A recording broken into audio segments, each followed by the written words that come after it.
jàpp seen njàmbur.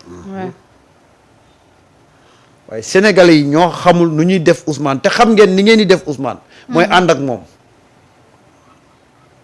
wala tax tey nit ñi Ousmane moo leen téye ci politique. Ousmane moo téye seen yaakaar. Ousmane moo téye seen njort bu rafet. waaye dañoo gis lu bari loo xam ne da leen naqari. waaye fekk ñoom dafa am ñoo xam dañ ne la. fekk ñu ngi gis Ousmane ci langue gi. ils vont jamais duñu mos a baisser les bras. mais duñ ko def dalu Ousmane. ak yoon bi mu jël ak tey gi mu tey. waaw kon ne di liggéeyam fel politique bi fale moo leen jox espoir ni tôt ou tard dinañ dem fa nu bëgg moo tax ñu daal. tout lépp mi ngi résumé wu ci comportement Ousmane. lépp mi ngi résumé wu ci comportement am parce que lii muy subir tey am na ci Sénégal ñoo xam bu ñu ko doon subir tey kenn waxatu ko. pourtant Ousmane ak li mu nekk di def nii ñu nekk naan Ousmane moom moo tax nit ñi di jàpp espoir ba tey am na ñu bëgg ñu dàq Ousmane de bàyyi ma yoro nee na Diomaye dafa war a limoger Ousmane parce que matul li tax ñu teg ko ci bopp premier ministre. Baye Mara daf ñu waroon wax. raison bu war a tax ñu dàq Ousmane. nee na liggéeyul. nee na Ousmane liggéeyul. waaw liñ ko teg matawu fa de. moo lay wan ni Baye Mayoro amul capacité sax diriger nekk un directeur général mais ci waxam bii. ci la ñuy xam la personnalité réelle. politique du président de la République. lu tax nga wax la ak son respect par rapport à Ousmane Sonko. lu tax nga wax la. le respect. de la discipline administrative. qu'un directeur général. pour la première fois au Sénégal un directeur général ose traiter un premier ministre de petit premier ministre. et demande nañu dàq ko man j'attends la réaction mercredi du président de la République moom nag su ñun la bokkoon. am lu mu def lu deful ñu écarté ko moo ko naqadi gisagul dara. kan moo bokkoon si yéen. moom ci woon ah parce que la bokkoon da ngeen ko écarté. def lu mu deful gars yi écarté ko moo tax mu mer kay. waaw waaw maire ba tax muy wax ji ah mais. en tout cas ci wax ji Sénégal yëpp ouais. fii la ñuy xamee ni réellement respect bi président am ci premier ministre am. ah parce que bi ñuy dëgg la kaawam sax ak kaawu Bachir Kébé ak Salimata Dia bokkul parce que ñooñu manqué wuñu respect le président. dañoo rappeler dañu wax ba acte rek. voilà yoo xam ni dafa yéex wala dafa teguwul ñu dàq leen waaw kii dafa ñëw le premier ministre. chef du gouvernement patron de l'administration. nga ñëw traité ko de moins que rien. attendons la réaction du président de la République. léegi bu ko dàqul. ñu xam ni faalewul premier ministre am. te ku mel na man sax mën nañ jot suñu xëy na moo ko yebal. moom. bu ko dàqul. man benn damay jàpp ni faalewul premier ministre am. deuxièmement mën naa sax njort ni moo ko yebal. moo ko wax parce que yenn wax yi moom nit du ko wax. parce que den wax na ku ko wax ba ne ku ñeme dañ laa déy. dëgg la de ku ñeme dañ waxuma laa ko olof déy a ko wax. dégg nga li Waly Boña bind. dama ko liir léegi moom la doon liir dama doon Waly dafa war a bàyyi bind tey wax. dafa war di wax. Waly dafa war a bàyyi bind tey wax. waaye Waly da nga koy woo ba sonn du non, décroché. mais- man moom xoolal léegi ma commencé xuloo ak moom. nee na waaw.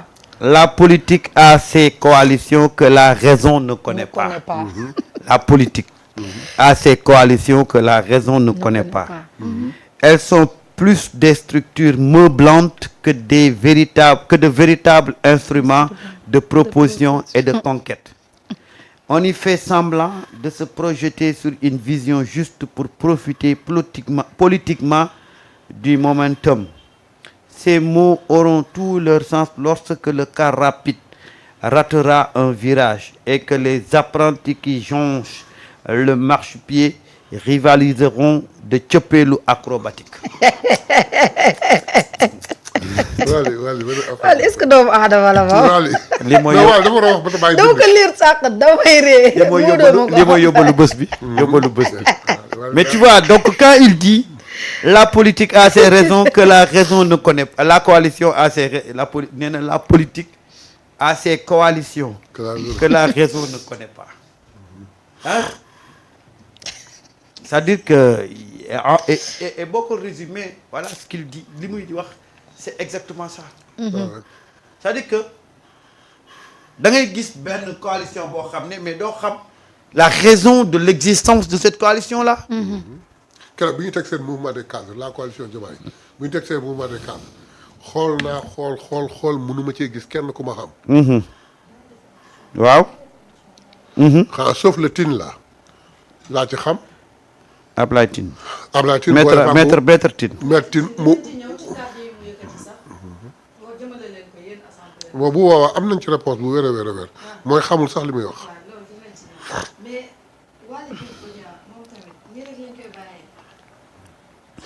non mais il a du piquant.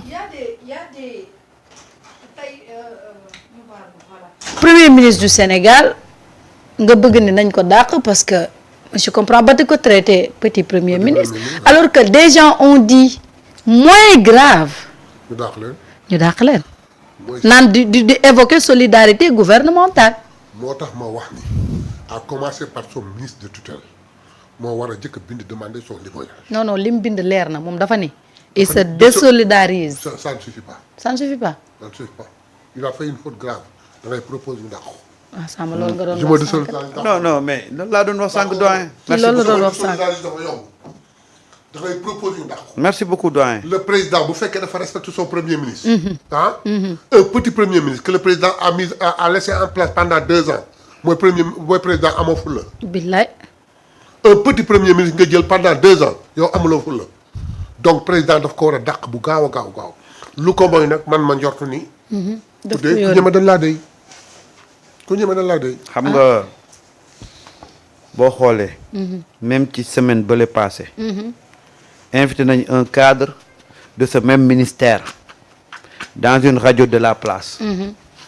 mu affiché appartenance am à la coalition Diomaye 2029. Même ministère bi un cadre très proche de Moussa Balla Fofana ñu invité ko dans une radio de la place. C'est pas des gestes isolés ah. C'est pas des gens yoo xam ne dañu jóg di def lii. sànq wax naa ko avant doyen Mayebe di yegsi ma ne leen il s'agit pas de dire je me désolidarise. Non, tu proposes à ce que ce monsieur-là soit limogé. su fekkee li mu wax naqadi na la. waaw. waaye naan ça n'engage en rien le ministère bi. mais dama lay wax kaay Déthié Fall. Déthié Fall ba kenn ci cadre yi boobu Déthié dugagul ci gouvernement bi de. ba kenn ci cadre yi demee di critiquer gouvernement Ousmane Sonko. xaw ma ndax internaute yi ñu ngi koy rappeler Déthié Fall da ko dàq. Déthié Fall da ko dàq le gars a fait le tour de certains médias pour crier wax na lu nekk waaye mujjul fenn keroog ba mu demee ci benn rajo ou je sais plus di attaquer le gouvernement ci la ko Déthié Fall dàq man loolu laa gëm. amul ay layam yi waaye ñëw di ñu bindal benn littérature boo xam ne kenn xamu nu mu toll naan ay je me désolidarise xaw ma désolidarise waaw sànn on se démarque engagé wuñu mais non c'est-à-dire que voilà un peu tey imaginer am na ministère yoo xam ne mais moom moo ko bind wala un cadre du ministère. non ministre bi la. ministre moo ko bind ministre moo ko bind xam nga tey gis nga nit ni mu lay gisee waay looloo koy may yenn audace yi dëgg la de. kii lii ay cadre am def ci ministère am doo ko gis ci ministre Cheikh Tidiane Dièye doo ko gis ci ministre Déthié Fall doo ko gis ci ministère u Birame Souleye doo ko gis ci ministère u Bamba Cissé doo ko c'est-à-dire que di nga gis ministère yu bëri parce que la ministère ba di wone moo tax cadre yi am sañ-sañ yi di def lii. déggoo sama wax sax. ku ñeme dañ laa dee. waaw.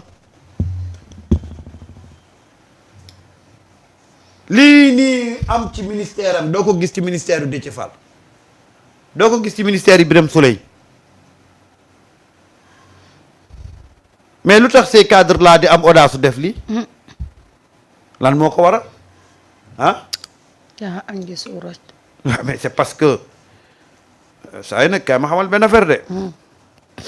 dafa am ñoo xam ne ay bukk yu sàngoo deri béy lañ de la ñuy wone ak nañuy doxee du benn de te loolu nag da nga koy xam ci département yi ñuy diriger. waaye ma ne la Mareta kii bu amee sañ-sañu def lii c'est parce que am na lu mu gis. ci diggante ministre am ak Ousmane Sonko waay. waaye nañ ko wax. ah waaw waaye Mareta lii ma ne la doo gis département Cheikh Tidiane Dièye un cadre di attaquer Ousmane Sonko parce que xam nañ diggante Ousmane Sonko ak Cheikh Tidiane Dièye. doo gis diggante Déthié Fall ministère yi Déthié Fall nga gis fa kuy def lii. déedéet. ainsi de suite mais bu waa ji defee lii. mais c'est parce que espérons que décret bi dina wàcc moom comme li doyen wax rek bu décret bi wàccul nag ñu xam ne. bu fekkee ku ñeme dañ laa dee premier ministre te jox na ko cër te xam na ni moom mooy patron administration. faute bu grave nii du am mu seetaan ko. wala boog ñu lire ko neneen c'est très simple. mercredi.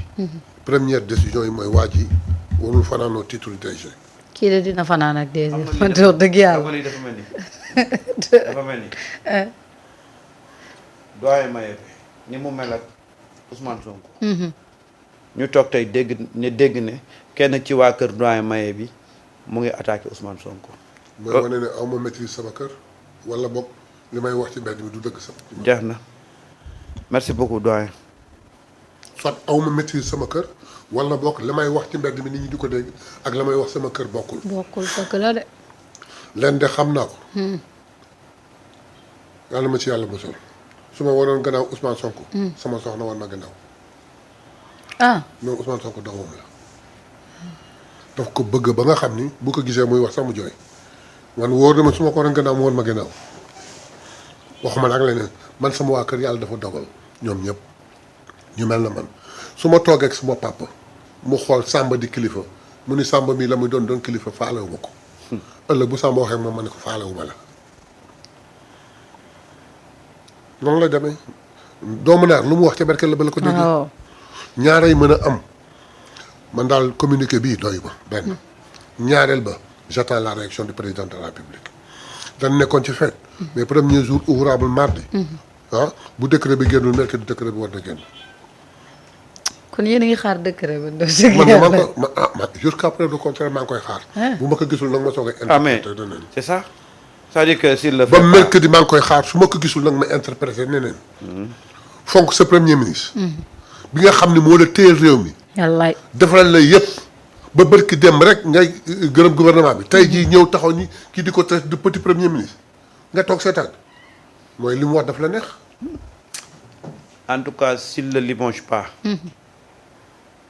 beneen air mooy ubbeeku. non bu ko s'il le limoge pas si les Pastefiens s'attaquent à lui. moo ko bëgg. waaw parce que nee na député bi ñu fa demee li mu leen wax les gens m'attaquent ci réseaux sociaux yi ça ne vous honore pas.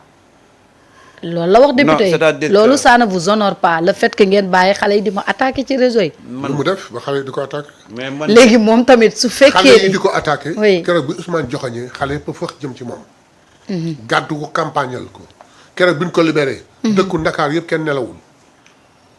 su demee xale yi ñëw Ousmane joxoñ ko xale yi ànd ak moom campagne du nelaw guddi je me rappelle Saint-Louis quand je suis allé suma mbokk yi di ma wax ni ma à 4 heures du matin lañ dégg ni Ousmane dugg si nañu daw di ko seeti. ak feneen tey jii amul sax 2 ans xale yi commencé woon gannaaw di la critiquer baratal sa bopp. man de dinaa leen wax benn affaire s'il ne le limoge pas beneen lecture bu bees laa ci am. ah bien sûr moom laa lay wax léegi. waaw. mooy à défaut ñu jël seen courage dàq Ousmane Sonko. léegi dañ koy jéem a rendre la vie difficile dans le gouvernement mooy activer ay nit ñu leen di wax lu leen neex te dara du leen ci fekk. mais moo wax la benn mbir c'est peine perdue. mandat bi mandat Pastef la Diomaye nekk président bi du ñu seetaan lu koy yàq te bu Ousmane dégagé woon ñu maafe suñu réew ak lu ñu mënti wax lu ñu mënti def Ousmane fa la mu waxoon du ci jóg. demuma fenn mënuñu toucher sama orgueil ba ma bàyyi à moins que Diomaye jël responsabilité ñu dàq naa la te pour mu dàq na dana joxe raison. ah déet loolu kay jarul mu leen di jox raison dëgg yàlla moo yor décret non koy laaj. ah mais moo yor décret. non du joxe raison de. day xëy soxlawul muy joxe raison bu koy dàq. su ko neexoon tey léegi bala may yeggal mu def décret dàq ko. mais fu mu dem presque mu waxal mbokk bu mu waxal dañ ne ko dina nga dàq Ousmane te dana tontu. d'ailleurs ci sens boobu Pastef section communale bu Diourbel génne nañ benn communiqué. lu ñu wax. ñu ne le bureau communal de Pastef Diourbel a appris avec indignation les propos outrageants et inacceptables tenus par monsieur Baye Mayoro Diop, actuel directeur de la coopération décentralisée. Ñu ne à l'encontre de monsieur le Premier ministre Ousmane Sonko. En cette journée dédiée à l'unité nationale, au respect des institutions et la mémoire de nos héros, de tels écarts de langage constituent une grave atteinte aux valeurs républicaines, à la décence politique et à la cohésion nationale. S'attaquer de manière aussi vile et irrespectueuse à une haute autorité de l'État ne saurait être toléré ni banalisé. Par ailleurs, il est regrettable de constater que M.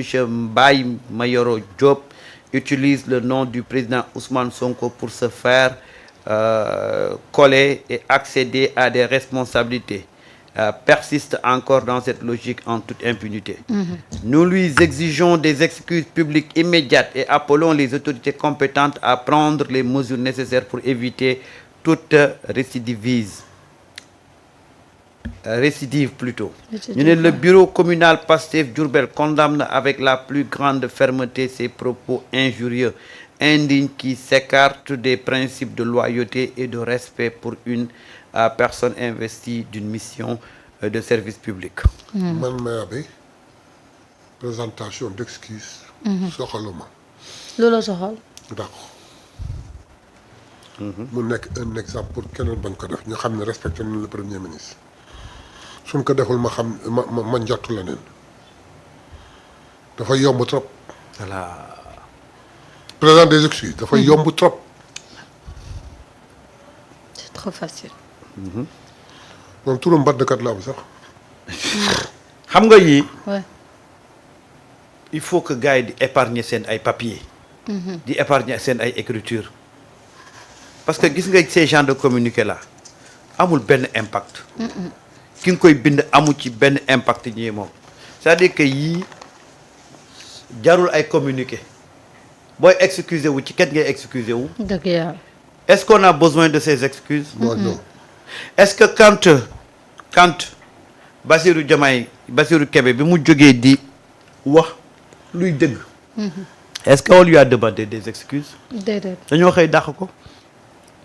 moo tax gis nga ces communiqués kilométriques là ça ne fait que créer des embouteillages. c'est-à-dire que y a un cri boo xam ne ñëpp a ko war a scander il doit être limogé. point barre. c'est-à-dire que il faut que les gens changent de méthode.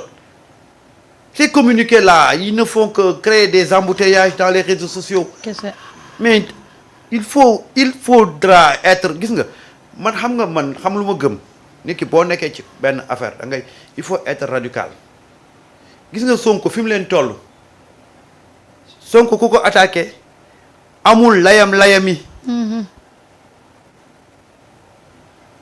yow yaa ngi attaqué Sonko ne un petit premier ministre.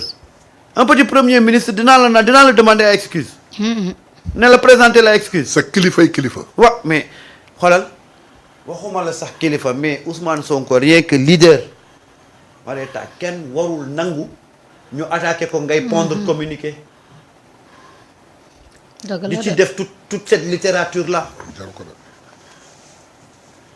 waaye gars il faut ñu bàyyi layam gi. c'est-à-dire que li ngay wax mooy nous exigeons le limogeage de ce monsieur là. kese loolu la wax. immédiatement.